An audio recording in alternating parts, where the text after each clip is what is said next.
What the city is talking about. The news that impacts you. Welcome to the Montreal Now podcast.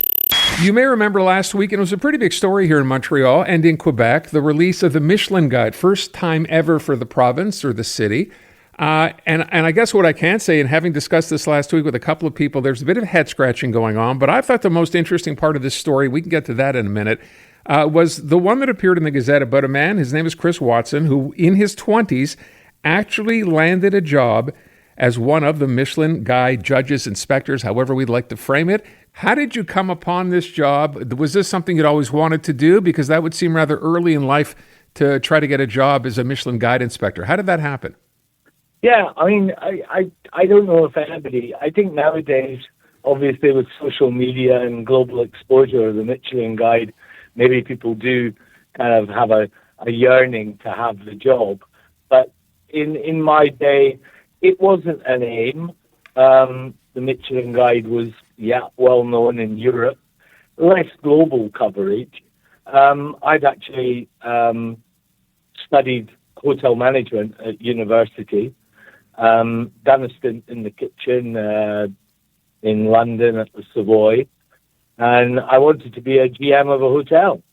I graduated, went overseas, took a few roles in the UK, in hotels, working my way up the ladder, and I saw an ad for an inspector. Still today, Michelin being a very conservative organization, they still advertise the roles on a fairly regular basis,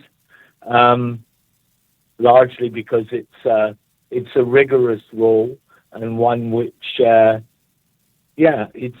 whilst on one hand you can say it's the job of a lifetime, on the other, it very quickly becomes a job. So I'll get to that I'll get to that. I want to go back to you having applied. So they actually had placed an ad that you answered. Now, eventually, from what I understand, you didn't get the job initially, but ultimately someone left and you got the job. Is that right? That's right. I applied, was interviewed, went through a very lengthy process, meeting a number of individuals. Probably one of the lengthiest interview processes I've ever been through. And I was informed that I wasn't successful the first time round. And then around 9 months later, I was reapproached by them, and they said, look, if you'd still be interested, we would like to offer you a job.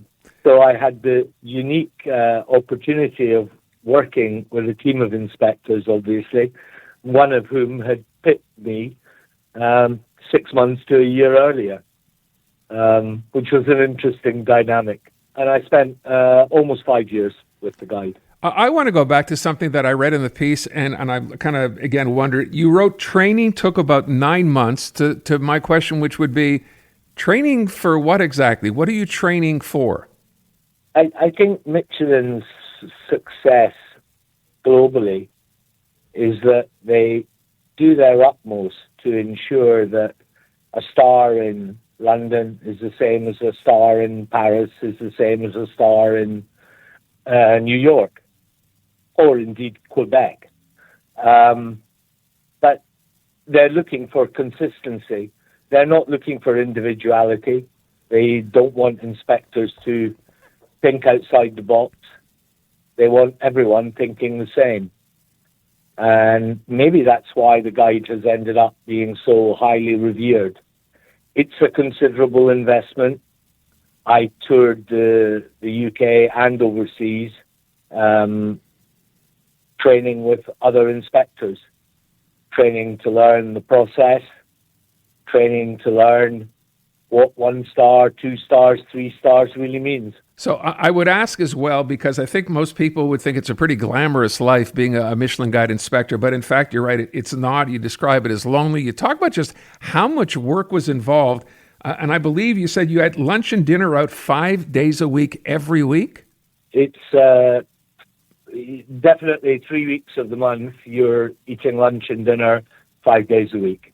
And then your fourth week, you're back in the office planning your next trip and eating around London, which is, like most capital cities across the globe, requires an awful lot of eating. So, yeah, it's often lunch and dinner every day, Monday to Friday, for a month. You know, most and people... that takes a toll. Yeah, I was going to say, most people would hear that and think that'd be wonderful. You just said it takes a toll. How does that take a toll?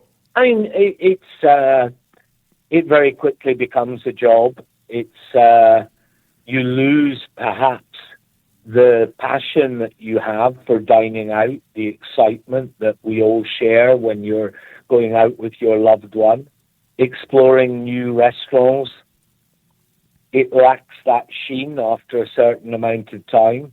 And obviously, eating in the top restaurants is not something you do every day.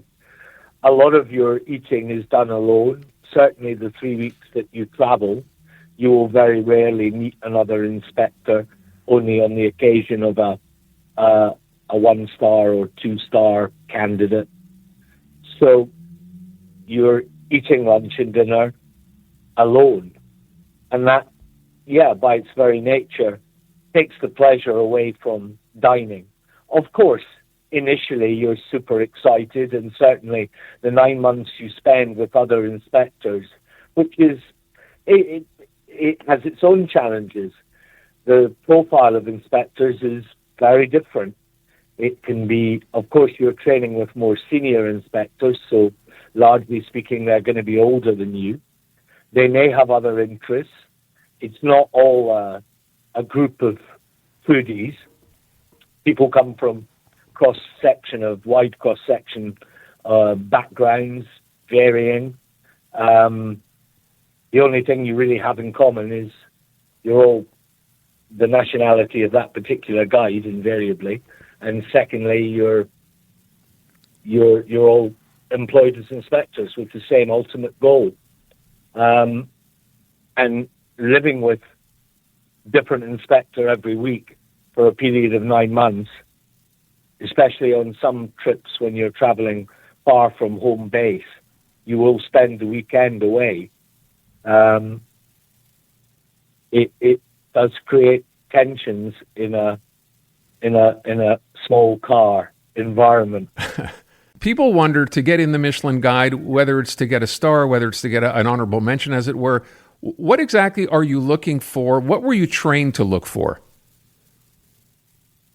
I mean, the guide's purpose is to highlight to potential visitors to that particular area or city the best places to eat. That's how the guide evolved in the first place, providing people who were driving across countries the best diners, the best restaurants along that route.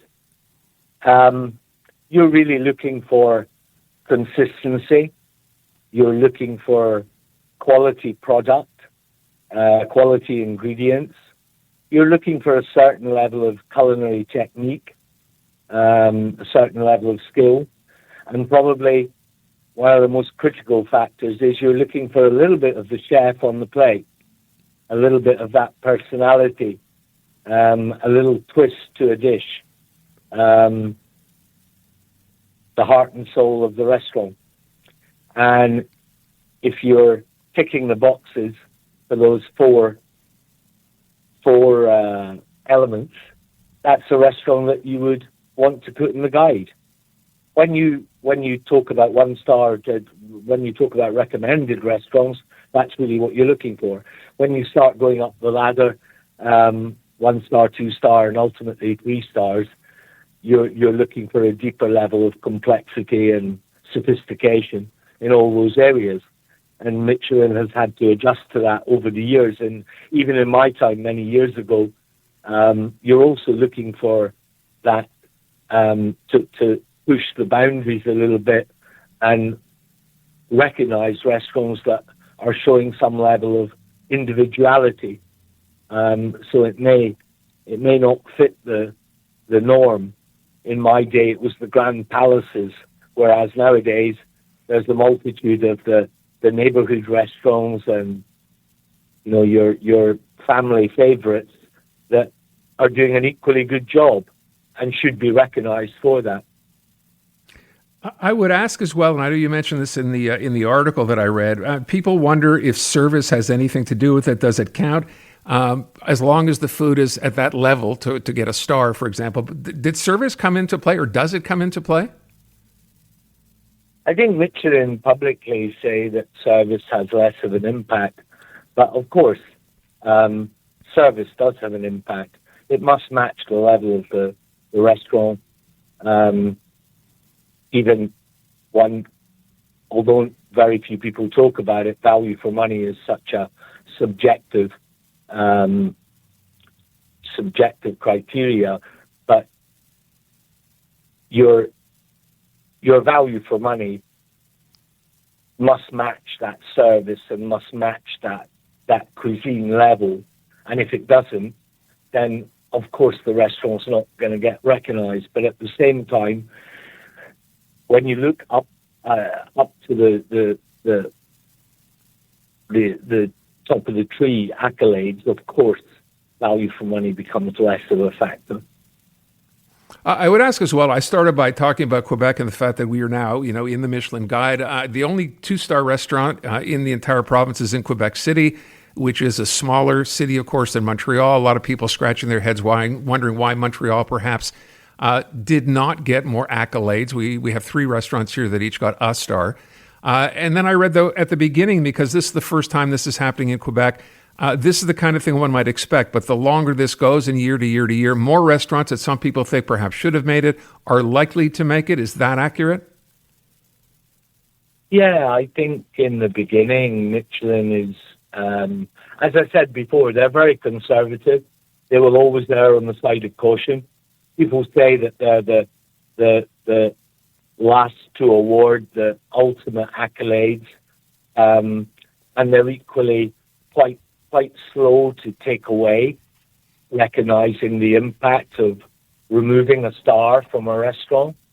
So yeah, I think whilst, you know, Michelin is a bit like the royal family, they never explain their reasoning.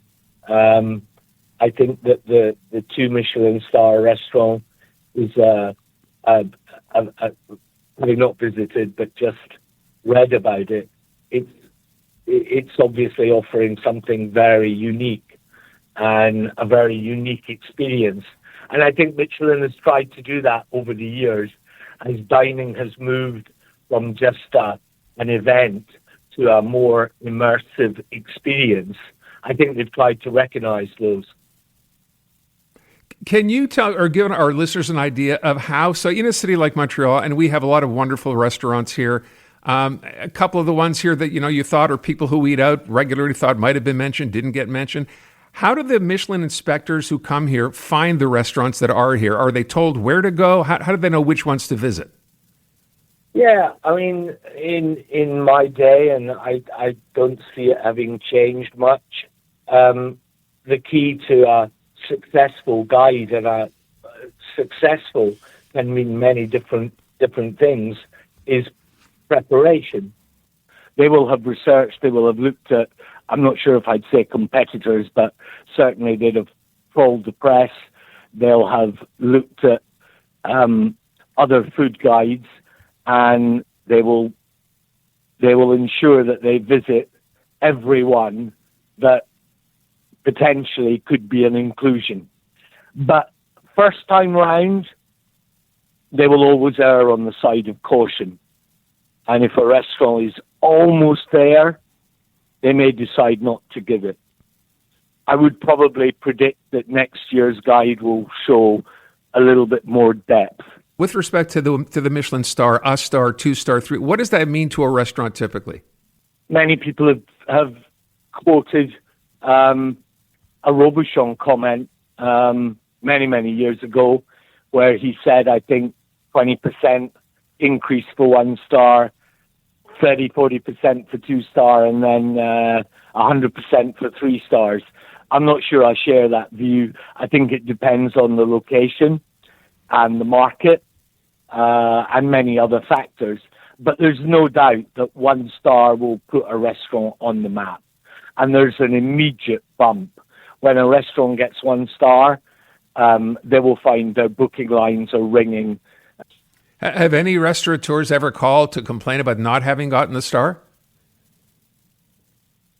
No, I think restaurants have tried to maintain a good relationship with the guide, and they recognize that they're doing their best, and they're super professional and out there in the market. They are the leading publication. I mean, many chefs that I bump into over the years have said to me, "Oh, I don't really want a star," but truthfully, 90% and above would love to have a star.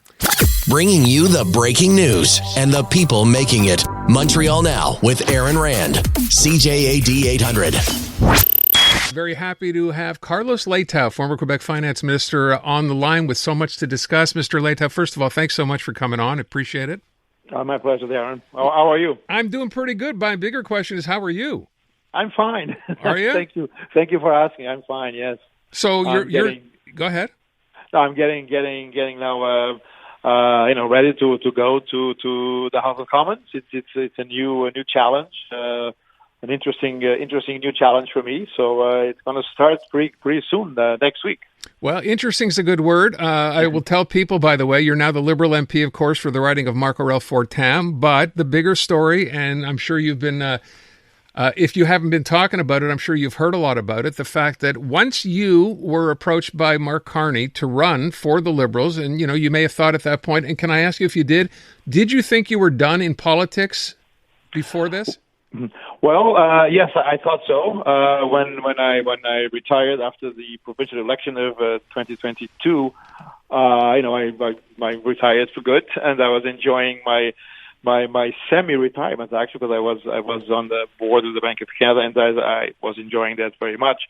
What changed was in a word, Trump. So the very serious economic challenges that Canada is facing because of the unpredictability and chaos generated by the U.S. administration. And then I felt like, if I can contribute to proposing solutions to this very complicated conundrum, then I felt that was my duty to do so, and so I did. So can I ask at that point, once you made that decision, did you reach out to Mark Carney, or did he reach out to you? No, I reached out to the folks at the Liberal Party of Canada that I know, that I've known for a long time, but here in Quebec. So the Quebec team, the Quebec LPC team. And that's how the conversation started. But you, and I think we discussed this earlier, you knew Mark Carney. You both worked in sort of the same sort of banking circles over the years. Had you had discussions with him in the past about this?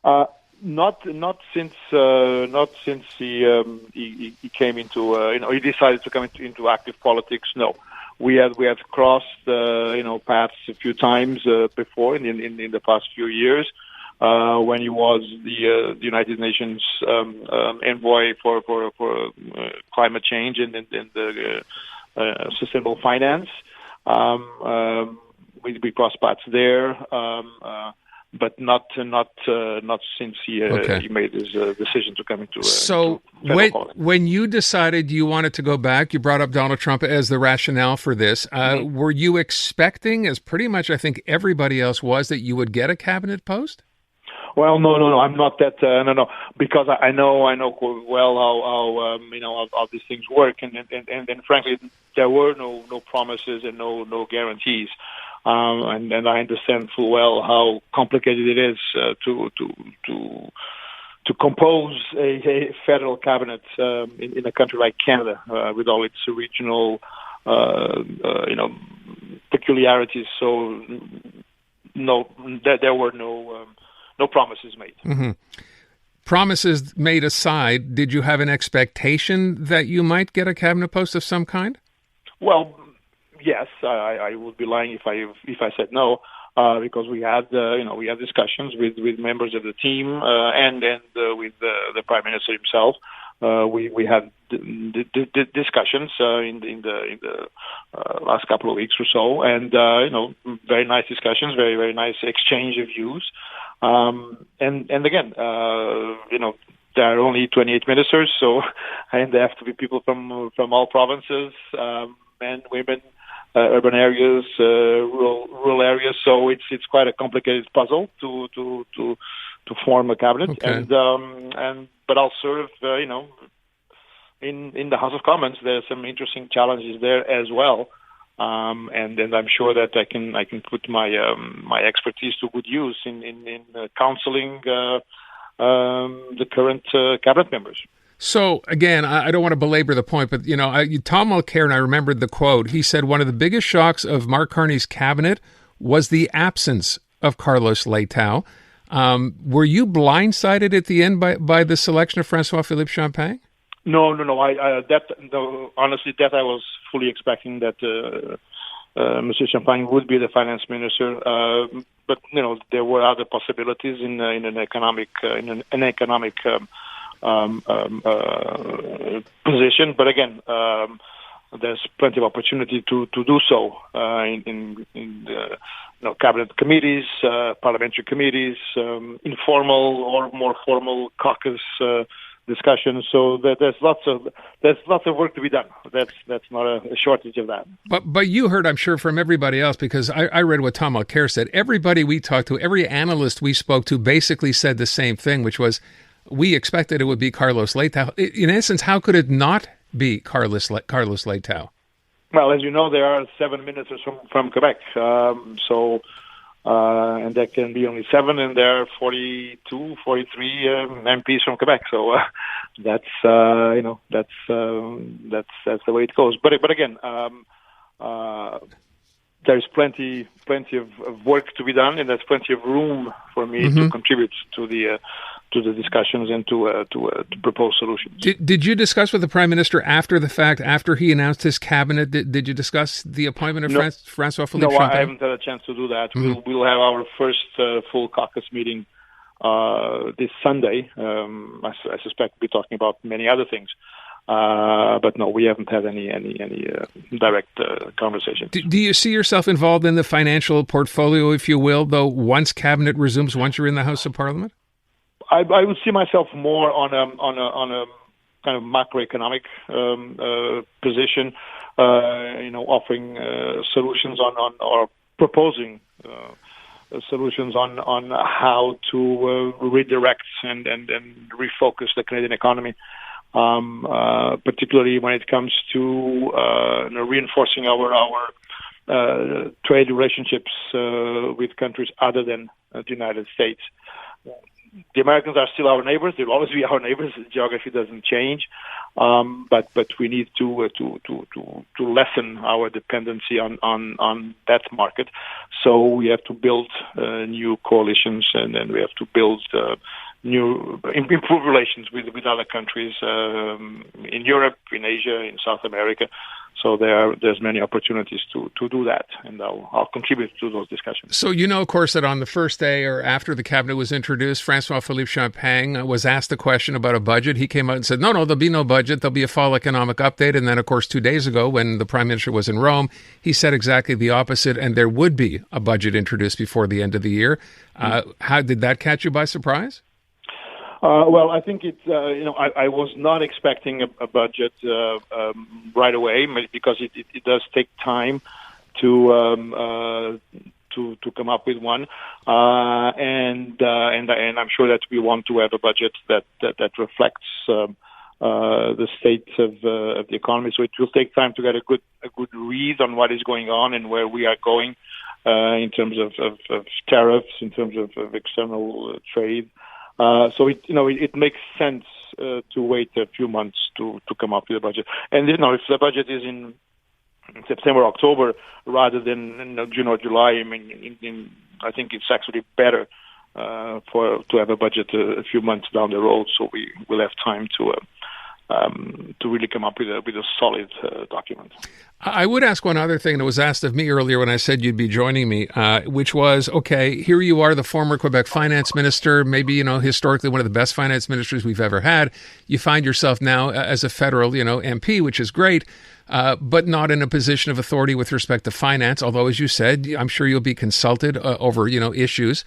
But the question was, are you prepared now, just as, someone as an MP, to spend the next, say, 2 years? Let's face it, it's a minority government, at least it is for now, and the elections tend to happen within 1.5 to 2 years. Are you prepared to spend that time there as basically a backbencher? Absolutely, for two reasons. The first reason is that when one is elected for Parliament, either federally or provincially, one does that to represent the citizens of the riding in Ottawa or in Quebec City, and then be their voice in the Parliament. So I have a duty to the folks that elected me, and for the same reason that, for example, back in 2018. When the Quebec Liberals lost the election, a lot of folks were also saying, I don't know if you recall, but lots of folks in the commentary business were saying, "Oh, Leitão, he'll never stay 4 years in the opposition. He'll jump to some." No, I stayed my full term in the opposition because I had been elected, and my duty was to represent the folks that elected me. So that's the first reason that I will fulfill my mandate. And the second reason is that, again, as I said, there's I don't see myself as a a backbencher. I see myself as someone that can contribute to the discussions, to proposing solutions, building consensus. Making sure that different views of the world, because we don't all think alike, and that's a good thing. And that we can try to view my role as one of the building consensus, and then bringing, and this is also important, and I end with this, and bringing to Ottawa, I guess, the voice of the provinces, in the sense that Canada is a federation. And the provinces have an important role to play, and then we have to be able, as a federal government, we have to be able to work collaboratively with the provinces, and since I was in a provincial government for a while, so I'm perhaps more aware than some of my colleagues of the realities of the provincial government. So if I can help in that sense, that will be constructive as well. I have two quick questions to ask before I let you go. The first is, has François-Philippe Champagne reached out to you at all? We have spoken, not since the day of the swearing in. I think François-Philippe he's been a little busy these days. He's now in Banff, and he'll have to table some legislation soon, and then the G7 meeting and everything. He's in Banff with the finance minister of the G7. So no, we haven't spoken directly, but we had spoken before during the election campaign. We crossed paths. We had some discussions, and we'll continue to work collaboratively. Okay, and the final question I would ask: so you have a pretty good idea of what this government is looking at and what Marc Carney might be looking at. What do you consider to be the biggest financial challenge for this government, for your government? Well, I think we have two challenges. One is, as we said during the election campaign, we intend to spend less and invest more. Now, you'll tell me that this is just a campaign slogan, but it does summarize well what we intend to do, and it summarizes well the challenges ahead. So spend less in terms of day-to-day operating budgets, and that it's not that simple. I think we need to bring that current spending under control, and that is a challenge. And then the other side of the coin, invest more. So we have committed to investing more in national defense, infrastructure. And so to do that within an overall fiscal framework that is sustainable in the long term, that too is a challenge. So those are the two big challenges ahead. Okay. Financially. First of all, again, I want to thank you for taking the time. I wish you all the best, and I know all the people in Quebec who respect you for the work you did here, of course, as finance minister, wish you the best as well. And in the event that Francois-Philippe Champagne decides to take a gap year and sail around the world on his own, you'll take that job, right? Yeah, and always feel free to call. I'm never shy to come onto your show. Always appreciate that. Always have. Thanks so much. Thanks. Carlos Leitão, there you go. Answering pretty much all the questions, right? Again, there you go. Says he's going to stick it out. He will be there, though not as finance minister yet. The very latest news, reported and discussed. Welcome back to Montreal Now on CJAD 800. CTV has an investigative journalism program, W5, an award-winning program, and I think it's fair to say that through the years it's uncovered some and exposed some pretty awful situations, wrongdoing of various kinds. But this next story, which is going to air on W5, I don't even know how to describe this other than when you see this, when you watch this particular show, you sit there and you go, this can't be happening or couldn't have been happening in Canada, but it is. Avery Haines is managing editor and host of W5, and she's on the line. Avery, thanks so much for your time today. My pleasure. I don't even really know where to start here. So yes, we know the kind of work that W5 does. You take a deep dive, you find stories, they expose, as I said, wrongdoing. This one is completely different for two reasons, I think, and having seen sort of the tease to this story. Number one, it's happened in Canada. And number two, there was apparently very little done to actually disguise what was going on. Well, and I just want to preface everything that I'm about to say comes with a massive trigger warning because it's some of the most evil and vile stuff I've ever seen or ever had to share with people in my career. I've spent the last number of months undercover infiltrating an massive online global network of men who are working in concert with each other to teach each other how to drug, how to dose, how to rape and videotape their wives and girlfriends, and then share and trade those videos with each other. Okay, I'm going to stop you for just a second. For people who maybe didn't take all that in, you're not talking about strangers here. You're talking about wives and girlfriends here, right? I'm talking about wives and girlfriends, and I'm posing as one of them in with an online profile. And what I have been exposed to, both in conversations directly with these men who brag about the fact that their wives and girlfriends would never in a million years believe that they were doing something like this.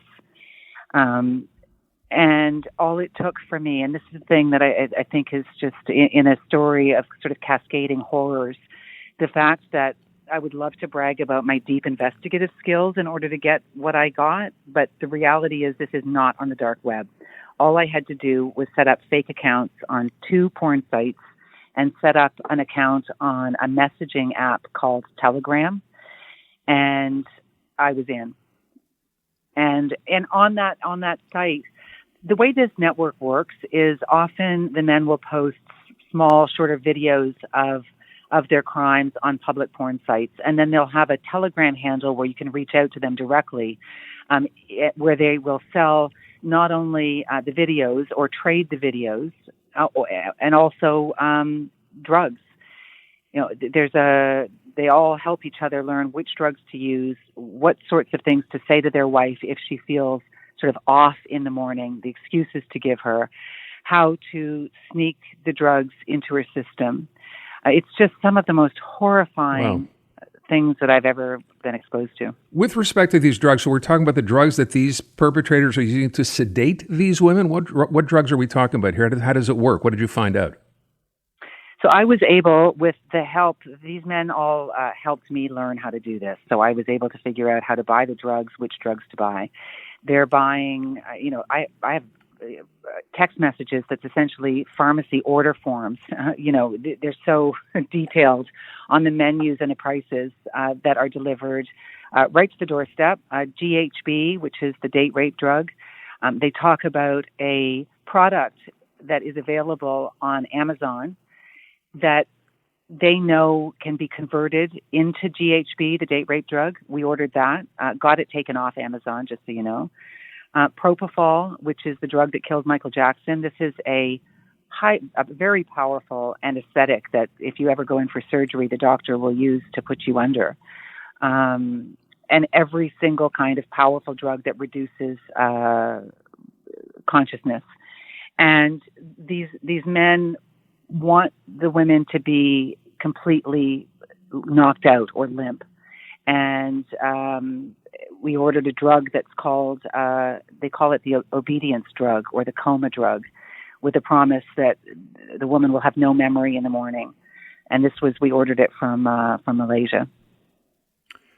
Again, in hearing this, I think some people are wondering what the hell was going on here. And if someone was doing this, you mentioned that there's a community out there doing this. It's not a person sharing videos, sharing stills, selling videos.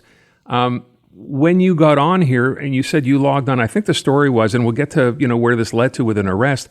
You logged on to this site, which is open to the public. It wasn't a private site. And it was a Canadian flag that this particular person had as his ID, I guess, right? Right. And the thing is, I'm really investigating the whole network, and part of our documentary that airs on Saturday night exposes the fact that I'm kind of doing what police should be doing, but aren't. Yeah. And the arrest that happened just recently in the midst of our investigation, because I came across evidence that in my mind needed to go to police, and within days an arrest was made. But this profile that I came across was because I was looking at the friends list of a man in New Brunswick who was convicted of this crime in 2023. There's a publication ban on his name to protect his wife, who was one of his victims, as well as 2 former girlfriends. This is all part of our documentary. But as I was looking at this case and so aware that there was such a network, his site is still up on the porn site, even though he's in jail, sentenced to 16 years in jail. His friends list, as I was scrolling through, it took me 3 minutes to see somebody with a profile figure of a Canadian flag. And I thought, well, that's interesting. Clicked on that, and there were a dozen videos where the man's face is clearly identified, and he's got a very, very distinguishing. He's missing his left hand, and the faces of the women who are clearly unconscious in one of the videos. And again, a warning, but in one of the videos, there's a woman lying on the bed, completely out of it, not moving. And he pulls out a syringe and injects her with something while she's unconscious. And, for me, I'm looking at this. We also have a case that I've alerted Swiss police to, because there's a man in Geneva who has been doing this to his wife for 20 years.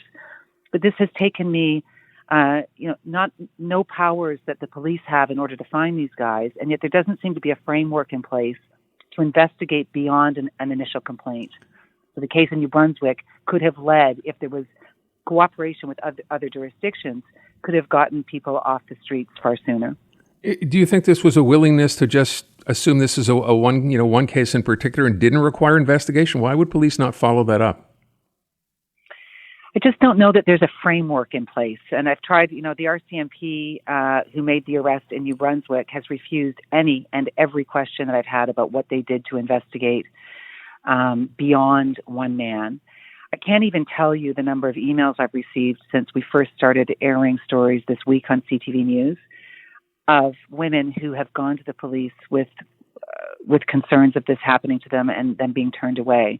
We know that sexual assault cases have a difficult time in the judicial system. We also know that intimate partner sexual assault cases have an even more difficult time. And I think that this really needs to be sort of a wake-up call for law enforcement in what sorts of processes need to be put in place to first of all, investigate a crime if it comes forward, but then to look beyond just one case. We went to Germany to talk to some German journalists who are investigating this network as well, because both of our investigations crossed over in the midst of each other as we were working, recognizing that men that they are investigating are connected online with men that we're investigating in Canada. And again, like they because of them, arrests are being made, the journalists.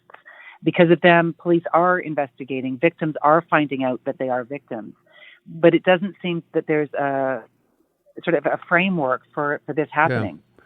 With respect to this particular Canadian man, he was actually arrested because of your work, because of this report, and of all places in Hamilton, right? Yeah, I was sort of struggling with what is the ethical responsibility when I started watching the videos that were posted, and it was very clear, very immediately, that it was not to go, sort of run after him and put a camera in front of him and ask him what he was doing. It was so clearly needed to be handed over to the police, and so I was able to identify his name, his address, his phone number, and where he lived, what city he lived in. So I contacted Hamilton Police, and within a few days, they arrested him as he was driving through a drive-through at Tim Hortons, and he's got a bail hearing tomorrow. And as much as that feels like a victory in this investigation, I know, because I've seen their faces on videos, that there are women who are finding out the worst possible news, or panicked that they may be in some of these videos. His hard drives and computers have been confiscated by police, and I'm sure they're going through there. But arresting him is great for a lot of these women, but a lot of people are going to have to be dealing with some pretty traumatic things in the coming days. Police as well, at the same time, by virtue of what you just said, are asking for more women to come forward, as you said, if they recognize or think perhaps that they may have been involved. The charges that were laid against him, a long list: assault with a weapon, sexual assault with a weapon, sexual assault, administering noxious substances, charges for putting it up online. All of those relate to one woman. One woman has been identified, and I know from seeing those videos that there are many more. Okay. Again, this is going to air. Now, my understanding was it's going to be next week, not this weekend, right? Right. So it airs on Saturday, May 31st. Okay. W5's Avery Haines Investigates, Saturday, May 31st at 9 p.m. And CTV. We'll also be broadcasting it, simulcasting it live on YouTube. All right. Avery, thank you so much. And again, I don't know if you're supposed to say congratulations, but this is an amazing job of investigative journalism that you've done. So congratulations on that. Thank you so much for having me on to talk about it. Because you don't want to miss a thing. Montreal Now on CJAD 800. It was a big story at the beginning of the week. We found out that in Kingston, Ontario, just down the road, police there have decided, I guess, enough is enough when it comes to distracted driving. And in this particular case, I'm referring to cell phone use in cars. And they have employed drones to try to catch people who are, in fact, ignoring the law and on their phones while driving. So we thought we'd try to find out more. Kingston Police Chief Scott Fraser is on the line. Mr. Fraser, thank you for your time. Hey, no problem. Thanks for having me. Yeah, let me begin by asking, first of all, I should mention, if we can call this successful, it has been fairly successful, hasn't it? How many tickets have resulted in this so far? Yeah, we're right around the 20 tickets. I think there's 23 in total in a fairly short window of opportunity. And I guess for anybody who's out driving around, it doesn't take long till you see people on their phones, despite the penalties that are being imposed.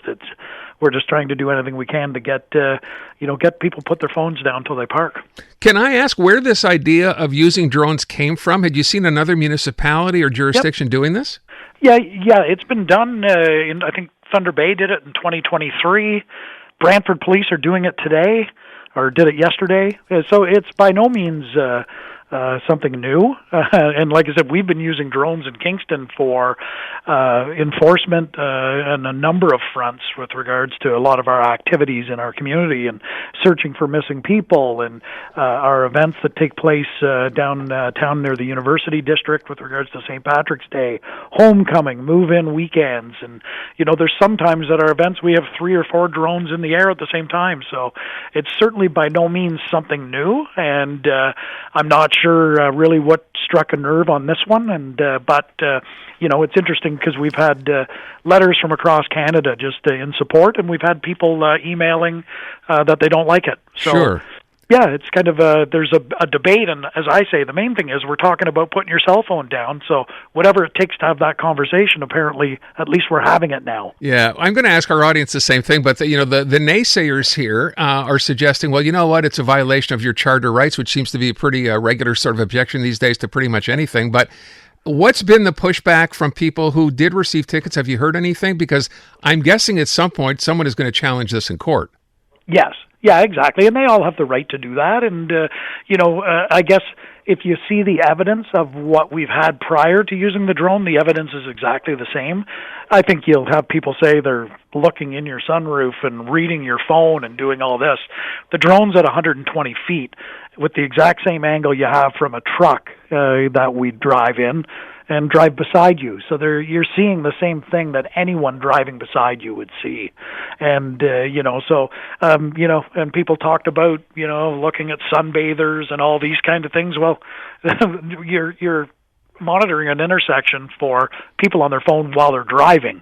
And if you want to watch sunbathers, you can go to Kingston webcam and look at Richardson Park or Breakwater Park. So you can do it all from your computer. What's it been like, though, since, as I said, it's only been a short period of time, but what's been reaction there? I'm curious. It's a mixed bag. We have people applauding us, saying this is great, and we have other ones. We got an email that just said, that's creepy, please stop. Okay.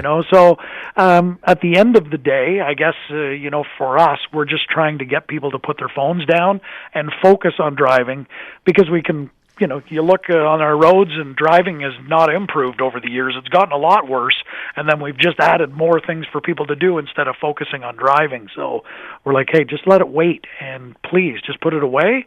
And it's about road safety, and it's about keeping people safe. I don't want to say this is obviously, some people might say this is a money grab. I'm fully, by the way, in agreement, and that's going to be something I'll talk about in a minute when I ask the question. But this is working out pretty well for Kingston Police, right? You've caught that many people in just a day or so. Is the plan to keep this going, or is this kind of to let people know, hey, we can do this if we have to or need to, so just be aware? Yeah, you know what? It's a lot of work as well. It's a lot of preparation. It's a lot of, it's something that obviously we're listening to both sides. We have people who have said, yes, this is great. We've had people who have said, you're breaching my rights. And so, you know what? We're doing a little research on that right now. And but like I say, we're certainly not the first. We won't be the last. We do all these type of things of enforcement, and we just want to make sure, at the end of the day, the evidence is the evidence for court, and you can't tell. Side-by-side pictures, you can't tell if it's an officer driving in a school bus or in a bus, with all these other tactics that we've employed to try and get people with their phones, because now they're putting them under their steering columns.